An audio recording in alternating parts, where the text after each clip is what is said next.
पूज्य परमहंस योगानंद जी इस धराधाम के दिव्यमान सूर्य थे, जिन्होंने वसुधैव कुटुंबकम यानी विश्व एक परिवार है, इस सनातन धर्म के मूल संस्कार एवं विचारधारा को चरितार्थ कर समग्र मानवता के कल्याण के लिए अपना सारा जीवन ही समर्पित कर दिए थे। ईश्वरीय आभा से युक्त उनका खिला हुआ मुखमंडल लोगों को सहज ही आकर्षित कर लेता था।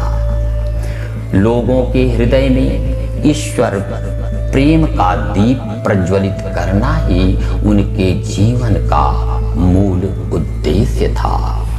पूज्य परमहंस जी के सुंदर नेत्र जिधर घूम पड़ते थे उस तरफ का समग्र वातावरण दिव्य आध्यात्मिक स्पंदन से घिर उठता था। उनकी आंखों में असीम प्रेम एवं करुणा की दैवीय अभिव्यक्ति थी। उनका दिव्य उन्नत ललाट एवं गरुड़ नासिका मंगलमय भविष्य की कहानी कह रही थी। सदा प्रसन्नता तो उनकी अपनी धरोहर थी। सरलता विनम्रता तो कूट कूट कर भरी हुई थी। उनके हाथ मानो देवदूत के हाथ थे। सभाओं के मंच पर पहुंचते ही हाल का समग्र वातावरण आध्यात्मिक स्पंदन से हिल जाता था। लोग महानंद में डूब जाते थे। निश्चय ही परमहंस जी ईश्वर के साक्षात विग्रह थे।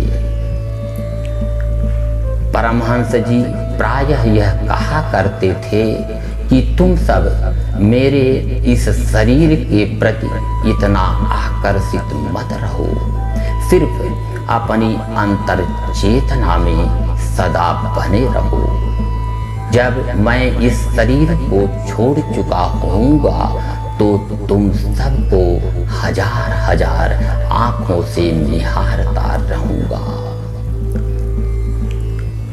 इसी से संबंधित एक संदर्भ याद आता है। मुक्ति माता को गुरु आश्रम में आए हुए लगभग 1 साल हो चुके थे। जब वे आश्रम में प्रवेश पा रही थी, मन में यह खुशी थी कि अब तो रोज पूज्य गुरुदेव के दर्शन होते रहेंगे, किंतु ऐसा सौभाग्य उन्हें न मिल सका। एक दिन इस बात को लेकर उन्हें बड़ी ग्लानि हुई, पीड़ा हुई। रात्रि में यह सोचकर वह इतना रोई कि नेत्र सूज आए। रात किसी तरह बीती, रोज की तरह सवेरा आया।